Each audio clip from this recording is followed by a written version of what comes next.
Hola chicos, muy buenos días, un placer saludarlos. En esta ocasión, en nuestra sesión número 7, estaremos revisando algunas de las actividades en donde tú identificaste las funciones de la lengua en diferentes textos. Será importante que vayas haciendo las correcciones, dado que como producto de esta sesión vas a enviar las fotografías con tus correcciones. Puedes utilizar post-it, puedes recortar el pedazo de alguna hoja o también hacer las correcciones con otra pluma. Para eso será importante que envíes las 3 actividades corregidas para que puedas tener los puntos asignados en la actividad. Pues bien, iniciemos. Si lo recuerdas, en el apunte número 1 tú reflexionaste en torno a lo que ya habíamos comentado sobre la comunicación, pero sobre todo transcribiste las funciones de la lengua y en algún momento ya empezaste a identificar que hay 6 funciones y con base en los ejemplos ya podías determinar si estábamos ante una función referencial, emotiva o poética, etc. Por supuesto que en la actividad tenía que ver con sacar más dudas de cómo identificar correctamente las funciones de la lengua. Para eso trabajaste con 3 textos. En el primero es de José de la Colina y se titula La culta dama. Le pregunté a la culta dama si conocía el cuento de Augusto Monterroso, titulado El dinosaurio. Ah, es una delicia, me respondió. Ya estoy leyéndolo. Había 4 elementos subrayados. La culta dama, es una delicia y estoy leyendo. Cada uno de esos colores tiene que ver con una función que debías encontrar. En este caso el rojo pertenece a una función poética, el color morado a la función fática, el color amarillo a la emotiva y el color azul a la referencial. Recuerda que tu actividad consistía no solo en identificar a qué función pertenece, sino explicar el porqué. Algunos solamente identificaron la función, sin embargo no explicaron el por qué estaba presente, que es lo más interesante. ¿Por qué es importante este tema? Porque cuando tú ingreses a la universidad o hagas el examen para ingreso a la universidad, sobre todo en la UNAM, el tema de funciones de la lengua es uno de los que está presente y no te vas a salvar de un ejercicio en donde te pregunten cuál es la función o cuáles son las funciones de la lengua presentes en el siguiente fragmento. Entonces, por eso es importante que vayas identificando con claridad las funciones de la lengua, porque será uno de los reactivos que te encontrarás seguramente en el examen de ingreso a licenciatura en la UNAM. Entonces tenemos la expresión la culta dama tiene que ver con la función poética, porque estamos ante un texto literario en donde el mensaje cuida los recursos lingüísticos. Además, regularmente escribiríamos la dama culta. Sin embargo, al advertirlo, el lenguaje sirve para acentuar la ironía que revela el texto. ¿Cuál es la ironía del texto? No la voy a explicar. ¿Por qué? Porque si tú tienes curiosidad, tienes que ir a revisar el texto de Augusto Monterroso para que entonces puedas comprender la reacción de la culta dama. De lo contrario, estarás quedando como la culta dama. Si quieres sonreír y comprender cuál es el mensaje del texto, acude al texto de El dinosaurio, que en el siguiente corte lo vamos a comentar, porque ahí explicaré a partir de ese texto algunas estrategias de lectura. Pues bien, la expresión A es una función fática, porque dijimos que la función fática sirve para comprobar si la comunicación está fluyendo. En esta ocasión se puede reconocer como esta expresión para comprobar que el emisor y el receptor tienen el canal de comunicación, o para también reconocer que en este caso la culta dama está tratando de hacer conexión con ella misma para ver si recuerda o por lo menos conoce el texto de Augusto Monterroso, El dinosaurio. Es una delicia, es una función emotiva. Aquí mucho cuidado, porque algunos de ustedes la señalaron como función poética porque estaba haciendo referencia a la delicia que le provocó la lectura del cuento de Monterroso. Sin embargo, no, solamente estamos reconociendo aquí la actitud emotiva, en este caso de la culta dama. Y entonces aquí por eso señalo, la culta dama expresa su encanto, entre comillas, por la lectura, entre comillas, de El dinosaurio de Augusto Monterroso. Si quieres saber por qué le puse comillas a encanto y lectura, por supuesto tienes que leer El dinosaurio para que una vez más comprendas la ironía del texto. Y por último, estoy leyendo hace referencia a una información que se puede comprobar. Se transmite la información sobre el estatus de la lectura. Por supuesto que en este caso quien hace la pregunta ya se puede dar una idea y por eso le da el mote de la culta dama. Entonces ahí tenemos 4 funciones que podemos encontrar, quizá puedan haber más, pero era importante que, o por lo menos el objetivo de la actividad es que tú reconocieras esas 4. De esas 4, la más importante es la culta dama, que es la función poética, porque la vemos aquí presente como uno de los personajes, aparece como el título del texto, y si nosotros intentamos acceder al mensaje, vamos a ver que es a partir de ese personaje que vamos a poder encontrar el sentido de este cuento. Entonces, por eso es la función más importante, la función poética. En el siguiente fragmento trabajaste una frase de Guillermo Fanelli. Serán nosotros quienes le otorguen alguna clase de sentido a tus palabras. Las aves no vuelan en vano, y si no ocurre una desgracia, entonces llegarán a donde tienen que llegar. Guillermo Fanelli. En el primer subrayado, que está de color naranja, está la función apelativa. ¿Por qué? Fanelli persuade sobre el sentido de la palabra en el receptor. Son los otros los que le van a dar alguna clase de sentido a esas palabras. Por eso la comunicación, según Oscar de la Borbolla, es un acto muy complicado, porque es el receptor el que le tiene que dar sentido a algo que quizá no tiene un referente, es decir, no tiene una experiencia, no tiene un conocimiento o una reflexión sobre lo que el emisor está señalando. En la expresión las aves no vuelan tenemos la función poética, porque se está utilizando la metáfora del vuelo y del ave para reforzar o para construir un argumento. Si bien también puede haber función apelativa, al destacar yo solamente este fragmento quería que identificaras el trabajo lingüístico del autor solamente en esa pequeña frase, al utilizar la ave y el vuelo como recursos para darle originalidad al mensaje. Por supuesto que si analizamos todo esto, ya en todo el texto no hay la originalidad como en este para dar un mensaje mucho mejor, pero entonces tenemos función poética. Si subrayamos desde aquí hasta acá, todo eso sería también parte de la función apelativa. Pero como nosotros nada más nos quedamos con las aves y el vuelo, tenemos la función poética.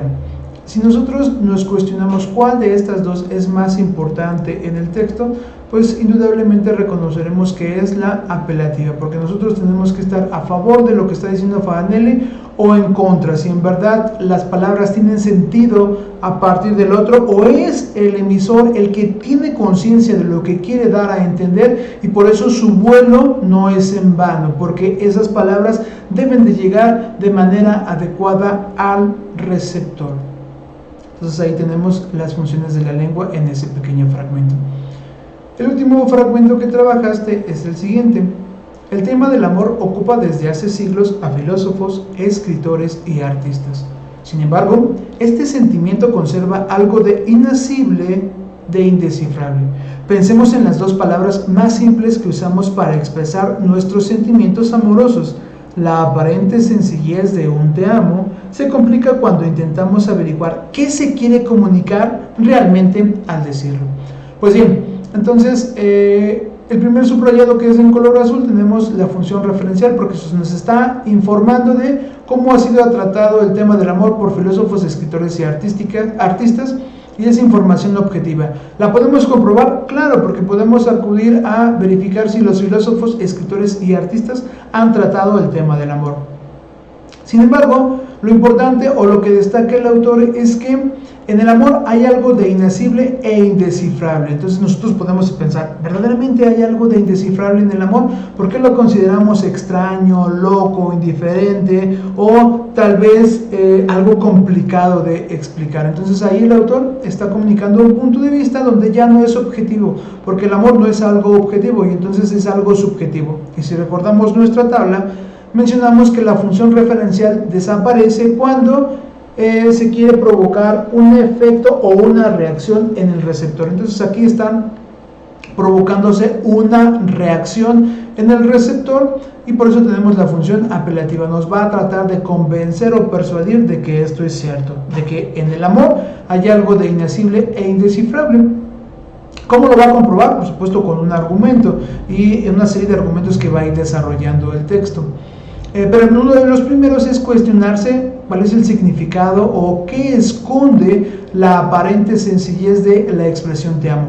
Cuando el autor está tratando de dilucidar esta expresión, está reflexionando sobre la propia lengua a partir de una expresión. Por tanto, hay función metalingüística, porque el autor intenta reflexionar sobre el significado del te amo, por tanto, reflexiona sobre la propia lengua. Entonces, ahí tenemos referencial, apelativa y metalingüística. Si yo me cuestiono cuál es la función más importante de este texto, por supuesto no es estar enterado del tema del amor como lo han llevado a cabo los filósofos, escritores y artistas. Sí, reflexionar sobre la expresión. ¿Para qué? Para dilucidar si el amor tiene algo de inacible e indescifrable, si en verdad lo conserva. Entonces, el reflexionar sobre el amor tiene la intención de crear una reacción en el receptor, convencernos o persuadirnos sobre algo.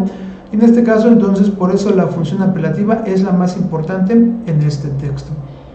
Entonces, ahora sí te pido que revises las respuestas correctas en tu tarea o en tu actividad. Y entonces, si identificaste correctamente la función, te vas a poner una palomita. Si no es así, entonces vas a colocar un post-it y vas a escribir la respuesta correcta. Puedes utilizar también un pedazo de hoja, o si tienes espacio en el margen, pues puedes utilizar una pluma de otro color al que utilizaste en la respuesta para poner la corrección. Incluso aquí le puedes poner correcciones y anotas las respuestas correctas. Ya que hayas corregido todo este ejercicio, entonces sí, tomas la fotografía y ya tendrías la primera corrección. Pues vamos a la segunda actividad. En la actividad número 5 tenías que analizar el texto por un aprendizaje transformador de Juan Domingo Argüelles. En él debías encontrar 5 palabras claves. A partir de esas 5 palabras tenías que subrayar una oración y luego, a partir de esas oraciones subrayadas, tenías que encontrar cuál es la función de la lengua más importante en el texto.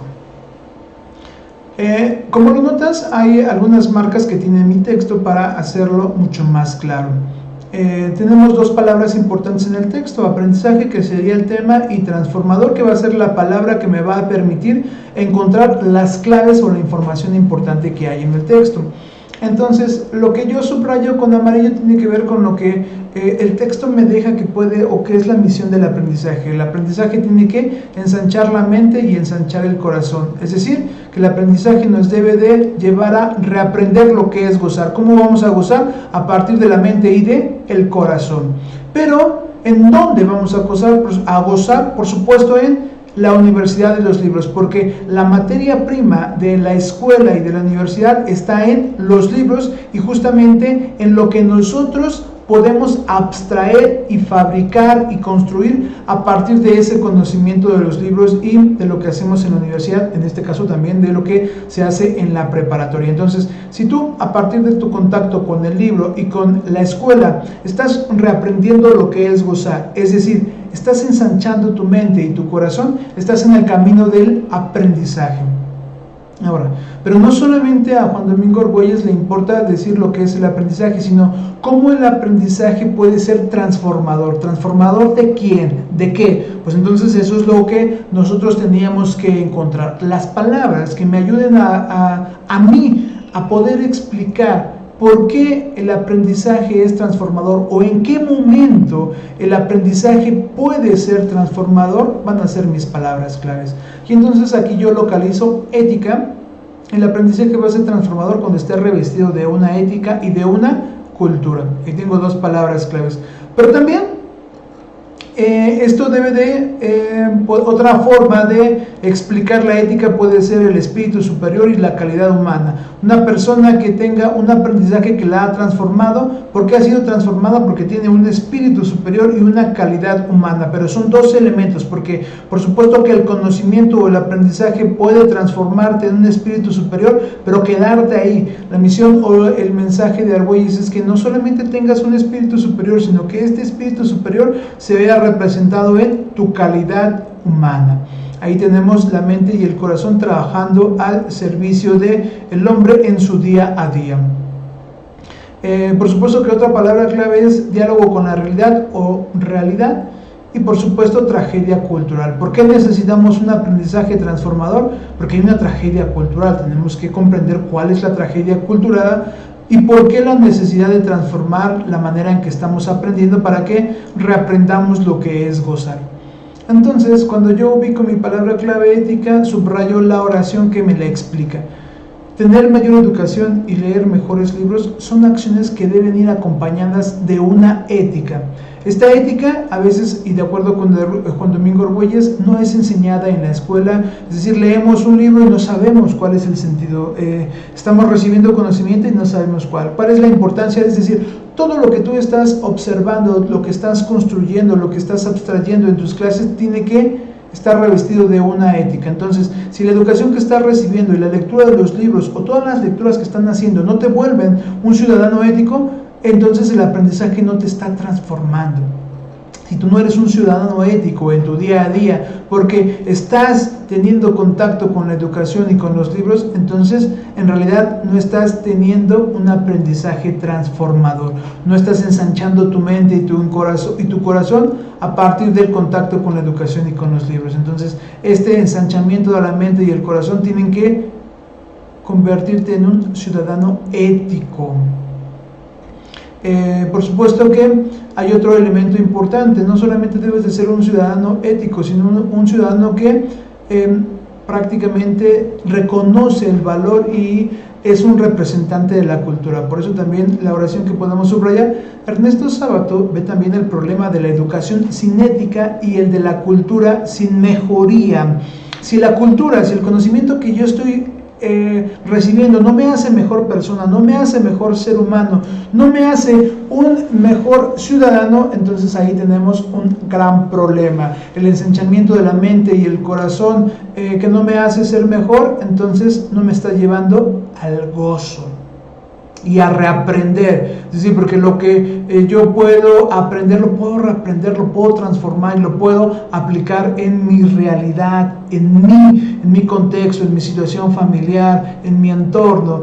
Hemos reflexionado acerca de la comunicación y si tú recuerdas cuando se decretó esta cuarentena y tuviste que trasladar todo lo que hacías a tu espacio familiar, pudiste darte cuenta que quizá hubo conflictos. ¿Por qué? Porque no estabas acostumbrado a estar tanto tiempo en casa. Entonces eso te orilló a reaprender una nueva convivencia en tu espacio y en tu tiempo. Ahora, es importante que esa cultura que tienes te lleve a gozar independientemente del espacio en el que estás conviviendo, porque entonces ahí tú eres un ciudadano que estás aprovechando la ética y la cultura porque estás reaprendiendo en cada uno de los lugares en los cuales te estás desenvolviendo.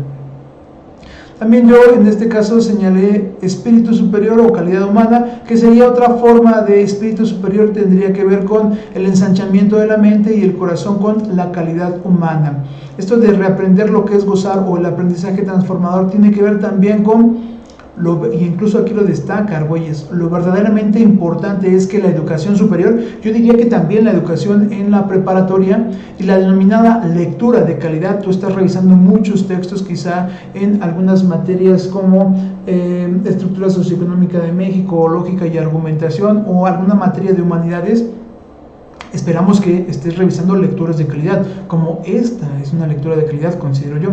Confluyen en un espíritu superior y en una auténtica calidad humana. Es decir, la lectura o lo que estamos trabajando en la educación preparatoria y en la universidad tiene que ver con fortalecer tu espíritu para que se convierta en un espíritu superior, pero ¿cómo y cuándo? En la medida en que tú seas un representante de la calidad humana, es decir, cuando seas capaz de mostrar en todos tus actos una ética y una cultura, entonces ahí sí tenemos un reflejo de ese espíritu superior.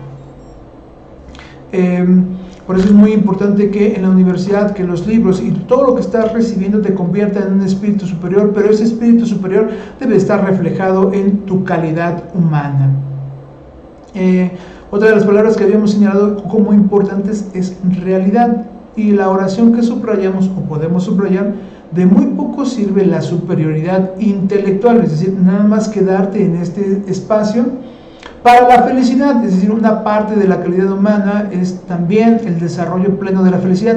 ¿Recuerdas el texto anterior donde se definía la felicidad como la capacidad de ajustarse a la realidad, de emprender metas, de alcanzar esas metas y de utilizar todas esas herramientas para un conocimiento mejor de uno mismo? Dice, de muy poco sirve la superioridad intelectual para la felicidad si se carece de generosidad y solidaridad hacia el prójimo, cosas que se consiguen más frecuentemente en el diálogo con la realidad. Entonces, la universidad no es el único lugar donde vas a aprender, no, por supuesto que tú debes de ser capaz de dialogar la realidad, pero mucho ojo, si tú tienes calidad humana, espíritu superior que han sido ensanchadas en tu mente y en tu corazón por una ética y una cultura a partir de los libros y de la educación, estás condicionado a dialogar con la realidad con mejores herramientas que cualquier persona que puede dialogar con la realidad con otras herramientas. Es decir, no queremos superioridad intelectual de la nada, no, queremos una superioridad intelectual que nos ayude a ser mejores seres humanos a partir de nuestra calidad y nuestro diálogo con la realidad. Todo el conocimiento, todo lo que aprendes debe de ayudarte a ser mucho mejor persona, pero sobre todo estar en contacto con la realidad. ¿Y en qué manera? Ser generoso y solidario con el prójimo. Eso es muy importante. Ahí la ética y la cultura tiene que ver con la generosidad y solidaridad con el prójimo. ¿Cómo podemos ser mejores personas? ¿Cómo el mundo puede cambiar? Cuando nosotros estamos transformando nuestro aprendizaje, nuestra mente, nuestro corazón, ese gozo lo estamos transmitiendo y estamos siendo generosos con el prójimo y siendo solidarios. ¿Cuál es la tragedia cultural? Porque es una de las palabras claves que señalamos. Si el saber y la cultura escrita no tienden a una existencia más humana, de muy poco sirve la apología que de ellos hagamos. Conocimiento y la necesidad de ser felices son una dimensión constitutiva de la existencia. Hay una tragedia cultural cuando todo el conocimiento y el saber, es decir, todo lo que la cultura escrita estaría representando con los libros, con el conocimiento que hacemos parte a partir de la lectura, es decir, con la lectura y con el conocimiento, no nos hacen mejores humanos. Entonces ahí hay una tragedia cultural, porque nos estamos quedando en un espíritu superior y no en un espíritu que tenga una calidad humana. Entonces ahí hay una... ¿Por qué un aprendizaje transformador? Porque hay una tragedia cultural en el mundo, es decir, una ausencia de la ética y de una cultura sin mejoría. Somos cultos, pero no estamos mejorando la sociedad. Entonces de nada sirve un espíritu superior lleno de cultura que no está reflejando en sus actos, en una verdadera calidad humana que tiene que ver con la generosidad y solidaridad hacia el prójimo. Si tú eres un universitario o en este caso un estudiante de preparatoria que estás en contacto con los libros, que estás ensanchando tu mente, tu corazón, estás gozando, lo más importante es que tu existencia sea más humana, es decir, generosa y solidaria con el prójimo, que seas capaz de dialogar con la realidad y ahí mostrar tu verdadera calidad humana, porque entonces sí serás un espíritu superior y un humano cálido. En la siguiente parte tenemos elementos importantes. Pues sí, lo señalé en rojo porque pueden ser complementarios. El autor aquí vuelve a destacar la idea del pensamiento propio. ¿Cómo vamos a acceder al pensamiento propio? Pues ya nos dio el autor las dos alternativas. La universidad y los libros pueden ser una, o el diálogo con la realidad, porque dice que la universidad no es la única manera de acceder al pensamiento prácticamente propio, sino la realidad. Pero para dialogar con la realidad necesitamos herramientas, es decir, necesitamos de una ética, de una cultura, de una calidad humana y un espíritu, para que no estemos aquí en una tragedia cultural. Aquí otra vez nos destaca la importancia de la misión de los libros. Los libros tenían un valor humano, es decir, ¿cuál es el valor humano? Nos decía que aquí una existencia más humana, la cultura y el conocimiento. ¿Cómo vamos a acceder a una cultura más humana? A partir del contacto con el libro. ¿Por qué? Porque a partir del libro tenemos que conservar la razón, comprendernos a nosotros mismos y a los demás. Cuando nosotros estamos en un estadio de superioridad intelectual, quizás solamente estamos viendo en la lectura un medio para conservar la razón y ahí nos quedamos, pero lo importante, nos dijo el autor, que es la calidad humana. ¿Cómo vamos a encontrar la calidad humana? En la medida en que yo en el libro también pueda comprenderme a mí mismo y también pueda comprender a los demás, porque recuerda que lo importante es que yo pueda ser generoso y solidario con el prójimo, porque estoy llamado a ser un espíritu superior, pero también un ser humano cálido con el otro, para que escape de esta tragedia cultural. Y entonces, por eso es muy importante, dice, si nosotros generalmente atacamos a los católicos o cristianos practicantes de que no evidencian las virtudes que está promoviendo Cristo, también con esa misma lógica tendríamos que cuestionar, y aquí también podríamos ser, en verdad, tú eres un ciudadano que ha recibido un aprendizaje y que ha transformado tu vida, en verdad eres un ser que tiene un espíritu superior y una calidad humana, en verdad estás preocupado de ser generoso y solidario con el prójimo, porque si no estás en este aspecto, hay una tragedia cultural. ¿Por qué? Porque el conocimiento no te ha transformado, porque el aprendizaje no ha transformado tu realidad, no ha ensanchado tu mente y tu corazón, no estás llegando al gozo de reaprender a partir de los libros y el contacto con la educación. Entonces, por eso es muy importante, dice, con esa misma lógica tendríamos que cuestionar a los lectores practicantes de elevado nivel curricular, buen humor, urbanidad y otras pequeñas virtudes. Es decir, aquel que está en contacto con el libro no solamente debe de tener un nivel curricular alto, porque generalmente aquellos que leen son los que teóricamente tienen mejores estudios o un nivel de escolaridad más alto. Es decir, no basta con ser buen lector, sino también debo de ser representante de la calidad, es decir, del buen humor, de ser un ciudadano urbano, que tiene que ver con respetar los semáforos, al prójimo, ser sensible, tener una cultura cívica y un ético proceder, y otras virtudes. Entonces, si queremos escapar de la tragedia cultural, tú debes de ser capaz de conservar la razón, comprenderte a ti mismo y a los demás, es decir, desarrollar ese pensamiento propio. ¿Cómo vas a desarrollar el pensamiento propio? A partir de transformar el aprendizaje mediante la ética, la cultura, para desarrollar ese espíritu superior que te convierta en un ser humano cálido, es decir, donde la calidad sea testigo de esta existencia más humana que tienes. A partir del diálogo con la realidad, con las herramientas que te está proveyendo la educación y los libros. De lo contrario, recuerda la frase de Argüelles, apaguemos la luz y vámonos, porque si no estamos en este camino, de nada sirve el aprendizaje, porque no está transformando nuestra realidad, nuestra vida y sobre todo nuestro contexto. Por eso es que Argüelles dice, no puedo imaginar qué clase de bondad puede tener un libro si es incapaz de hacer buenos lectores. Si quieres ser un buen lector, debes de ser un buen ciudadano. Si no eres un ente de razón que se comprende a sí mismo y a los demás, entonces el pensamiento propio no estás desarrollándolo y por tanto no estás en el camino de la transformación del aprendizaje. Entonces creo que es momento de comenzar a transformar el aprendizaje. Ensanchemos la mente a partir de la ética, el corazón a partir de la cultura y reaprendamos el gozo de lo que es estar en la preparatoria y en la universidad y el contacto con los libros. Generalmente sufrimos y vemos como a la lectura como algo de aburrimiento y en realidad no, la lectura es una puerta para que yo desarrolle mi espíritu superior y lo pueda representar en cualquier aspecto en el que me estoy desenvolviendo, sobre todo generoso y solidario con mi prójimo. Y si no es suficiente, respetar semáforos, respetar al prójimo, albergar nuestro ser sensible, algo importante, y sobre todo ser ciudadanos cívicos y éticos. Entonces, espero que haya quedado claro porque estas son las palabras importantes del texto.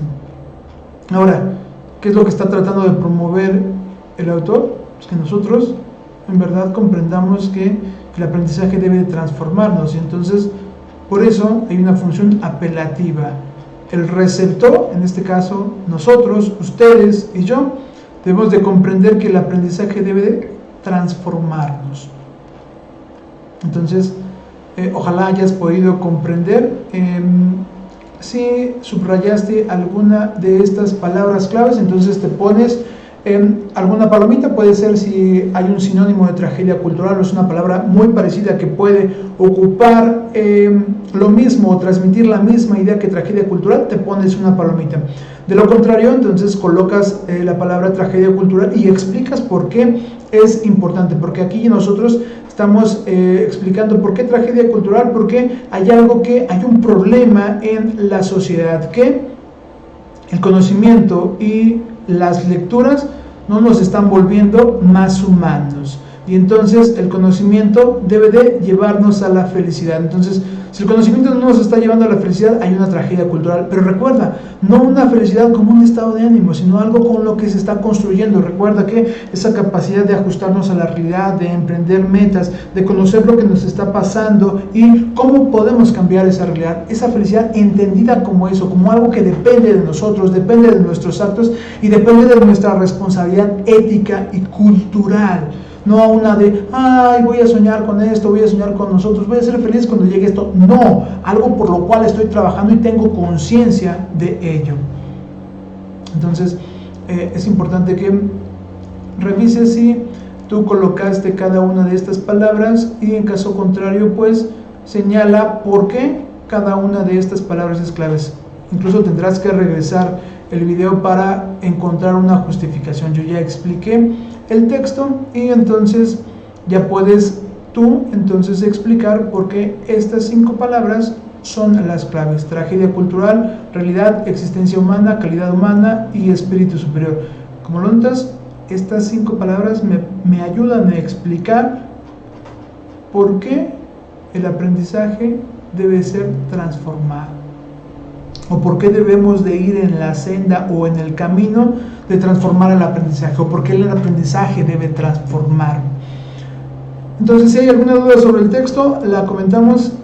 Es una gran pena que no hayamos podido discutir de manera presencial este texto, pero bueno, ojalá lo hayas disfrutado, hayas reconocido estos elementos importantes. Por supuesto que podemos hacer todavía más discusiones sobre el texto, pero vamos de manera paulatina. Creo que ya empezaste a comparar también este texto y con el de Fadanelli, y vamos a ver que hay cosas que se están repitiendo en el sentido de el concepto de lectura, que es el texto que voy a explicar a continuación, el de Jóvenes de Guillermo Fadanelli. Ustedes leyeron con atención el texto de Jóvenes y ahí tenían que identificar cuál es la función de la lengua presente en los subrayados de color verde. Para fines didácticos recuperé los fragmentos y vamos a analizarlo. La realidad, en su sentido más burdo, se impone en el joven como una losa en la espalda, y ninguna sugerencia vital sería capaz de atenuar la sensación de ser un muerto en vida, un proyecto frustrado o el comienzo de una larga penitencia.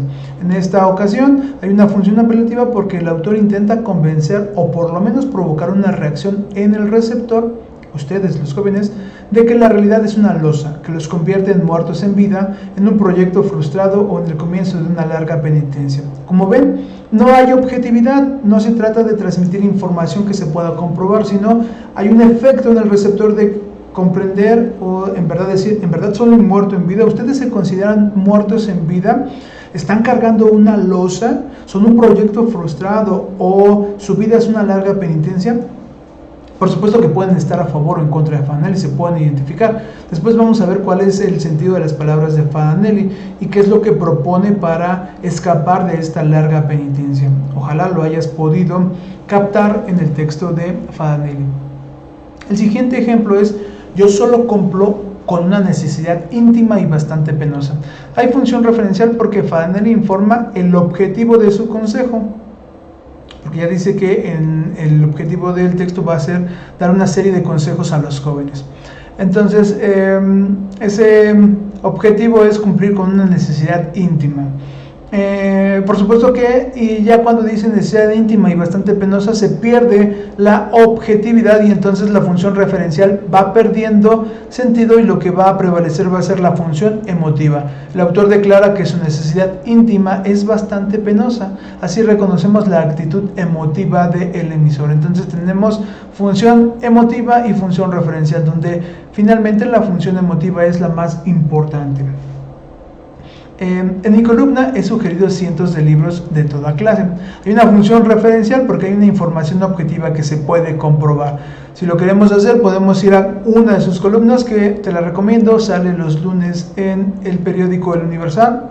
Puedes ponerle columna Fadanelli en Google y entonces te llevará a las columnas de Fadanelli. Creo que puede ser bastante entretenido leerlo. El siguiente: qué feliz soy al no poder descubrir nada digno de consideración o estima en mi persona. Ser humilde y seguir siéndolo. Y si alguna mano, una circunstancia, una ola me levantara y llevara hasta las alturas donde imperan el poder y la influencia, yo mismo destrozaría las circunstancias que me hubieran favorecido y me arrojaría a las tinieblas de lo bajo e insignificante.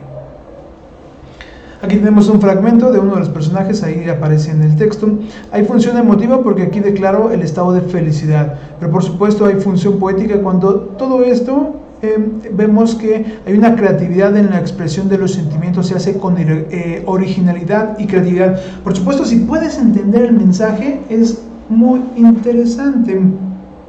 En este momento no lo voy a explicar, pero si lo entendiste, te vas a dar cuenta que hay mucha similitud en las palabras de este autor, que no es Fadanelli, con lo que está proponiendo Argüelles en Por un aprendizaje transformador. El último ejemplo que trabajaste es: el cuidado del otro y la competencia salvaje no son tan solo dos especies distintas de comportamiento, también son dos mentalidades distintas, dos formas contradictorias de estar en el mundo.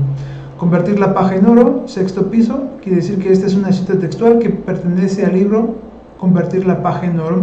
La editorial es Sexto Piso y fue publicada en el 2015. En primera instancia, yo no te puse como subrayado esto, pero lo puse aquí porque quizá tú pudiste haberse utilizado para subrayar o para acentuar una función de la lengua. Si yo tomo en cuenta las comillas, puedo decir que hay una función referencial, porque hay una cita textual que pertenece a este libro. Entonces ahí hay una función de informar o una función referencial, porque puedo comprobar que verdaderamente estas palabras pertenecen a este libro. Sin embargo, hay una función metalingüística. Cuando yo estoy tratando de reflexionar sobre el significado del cuidado del otro y la competencia salvaje, entonces estoy reflexionando sobre la propia lengua. ¿Por qué? Porque tanto el cuidado del otro como la competencia salvaje no solamente son una forma de comportamiento, son una mentalidad y son una forma contradictoria de estar en el mundo. Es decir, el cuidado del otro y la competencia salvaje son dos tipos. Elige en cuál estás, en el cuidado del otro o en la competencia salvaje. Recuerda el texto de Por un aprendizaje transformador. ¿Eres un espíritu superior que refleja tu calidad humana o solamente es un espíritu superior que no te importa nada más que la razón y no necesariamente el cuidado de ti y el cuidado de el otro? Entonces, elige cuál es la mentalidad que tú quieres darle a tu vida. Entonces ahí tenemos función metalingüística y función referencial. Chicos, hemos llegado al final de nuestro video. Es una pena no haber podido discutir los textos de manera presencial, sin embargo creo que con el video ya puedes tener una mejor comprensión de el tema y sobre todo de los textos. Continuaremos analizando bajo esta misma metodología palabras claves, oraciones importantes y quizá reorganizar la información a partir de un organizador gráfico que nos permita expresar lo más importante de un texto, siempre a partir de una pregunta de comprensión que nos permita explicitar lo más importante o por lo menos lo que hemos aprendido del texto. Pues bien, nos encontramos en la siguiente sesión. Hasta luego.